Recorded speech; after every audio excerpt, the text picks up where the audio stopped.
Gacha games or RPGs might as well be the biggest genre in the mobile gaming. They're free, and when it comes to replay, well, they're the most addicting and time-consuming amongst them all. If you're in for some, here's a list of 18 biggest and also the most advanced gachas and MMORPGs of 2023 for your Android and iOS devices as well.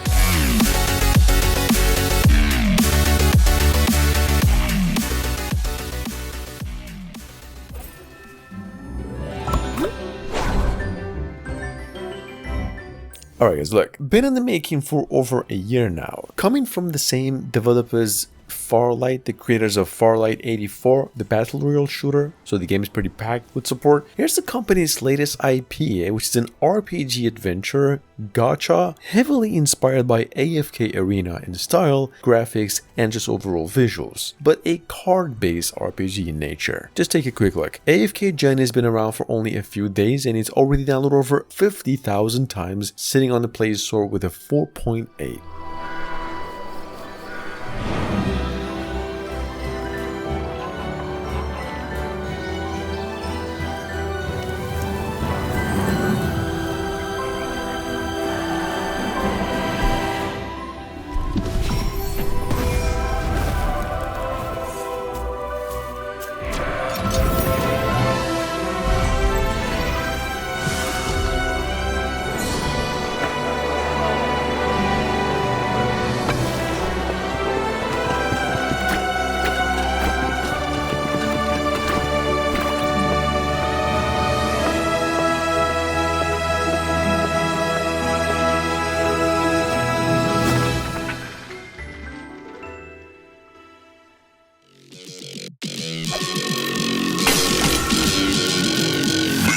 Sitting on the Play Store with crossplay support at 4.5 out of 5 and over 100,000 downloads since only 2 weeks ago. We've got over here a pixel art style action RPG idle game called Hunter Raid. This also from the same developers of Zombie Kingdom, a bunch of other pixel design RPGs that mostly have above 4.5 ratings out of 5. Pretty casual gaming nature this one. It's getting massive amounts of updates and support. Takes you down about 200 megabytes in size with a little bit of pay-to-win elements.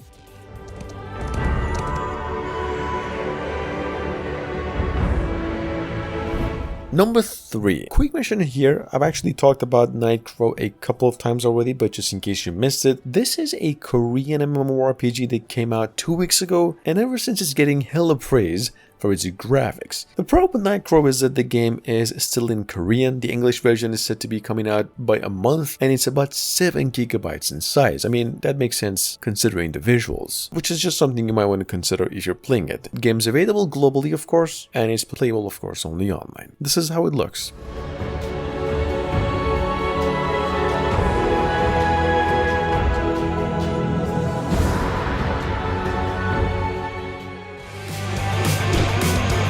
Been around for 3 days, downloaded over 100,000 times at almost a 5 out of 5. We've got over here CLM, probably the biggest MMO action RPG release in the month if we're talking scale. CLM has been around for a while now, guys. It's only a few days since it went global. The servers are great, haven't heard of a bug in the game so far, and it's one hell of an addictive top-down RPG. If you like Ragnarok Online and taking a break from that, well, you will definitely fall in love with this one. The game's about 1.6 gigabytes in size.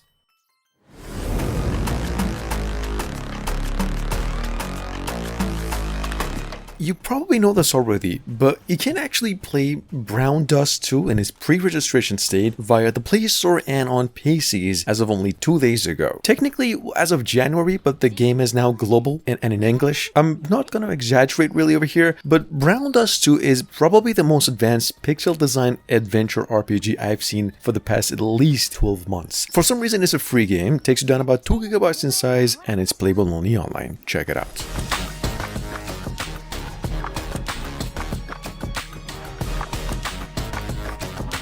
人類の未来、僕が引き継いでいく。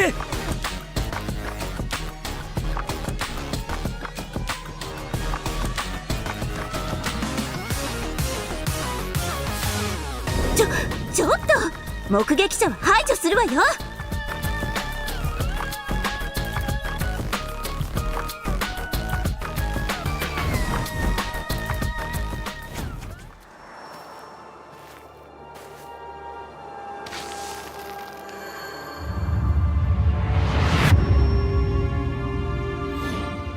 Coming up behind that, it's the one and only Lord of the Rings, Heroes of Middle-earth. This game has been around for only 24 hours and already downloaded over 100,000 times. Needless to say, it's one of EA's major mobile projects that we believe has been in the works for over a year. It's an RPG strategy multiplayer based and free-to-play game in nature. It takes you down about 2.3 gigabytes in size, and to accompany the great news, we got a new trailer for it.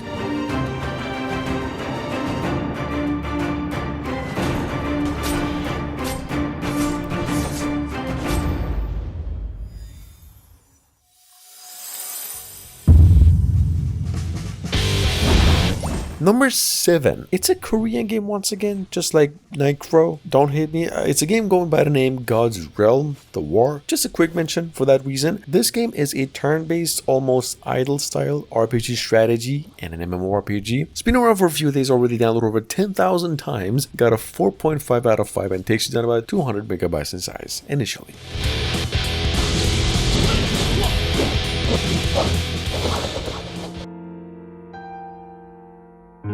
Number 8. Weird pitch, I know, but you needed an offline game, so I had to put a retro-style pixel art RPG that came out yesterday. We've got over here RPG Absinthia. This is a turn-based and a story-heavy, just like Final Fantasy or Chrono Trigger games, about more on the Final Fantasy side, about a knight and his scout trying to restore peace to an evil world. The trailer over here is all you really need to know about the game. Just take a look. This game's not free, but you can use the link down in the description to play it for free. It's offline.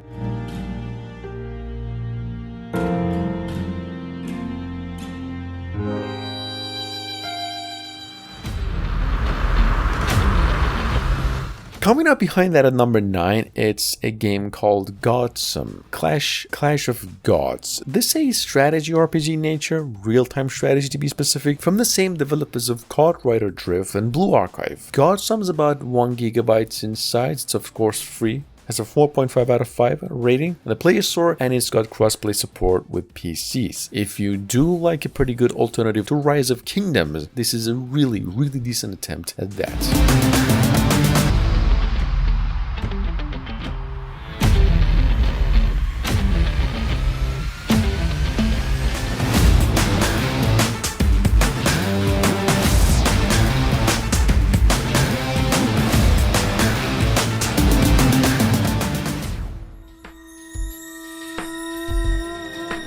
Been available for a week now on both platforms with a 4.5 and over 10,000 downloads. Number 10, it is Heavenly Sword Legend, an MMORPG in nature based on Chinese culture. Quite a bit inspired by the classic top-down action RPGs, and to be fair, not a bad looking game either. I haven't heard of a bug so far in the game. It's really rewarding. It's one of those games that keeps you coming back for always a little bit more. The leveling system is pretty good. It's huge in scale and it's free. It takes you down about 1 gigabyte in size.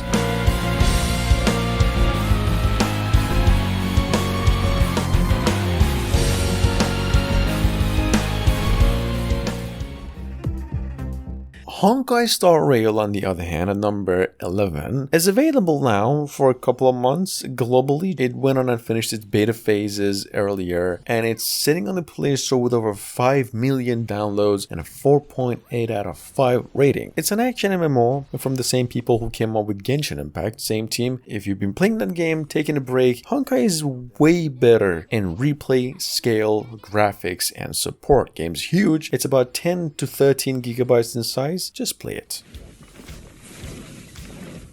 Probably one of the AAA RPGs of 2023, if maybe it had just a little bit more support from the team. At number 12, we have from a month ago Astral Lord Origin, which is hands down one of the most realistic games out of any genre, not just RPGs, and immersive gameplay overall. It's just a limited game by a few bugs and a few leveling malfunctions and controls. Play the game, see if it's good for you. They've actually been taking care of a lot of bugs lately, and it will take you down for 1 gigabyte of storage. Surprise, it's actually a mobile game.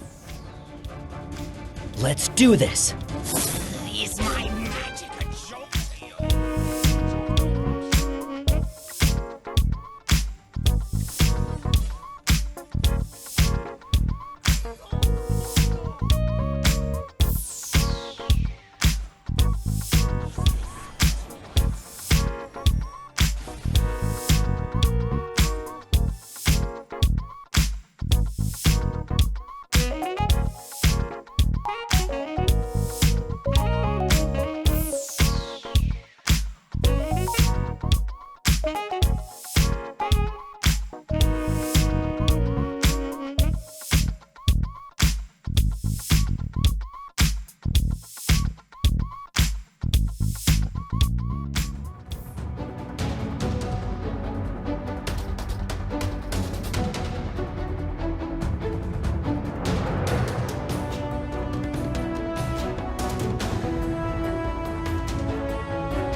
Bye.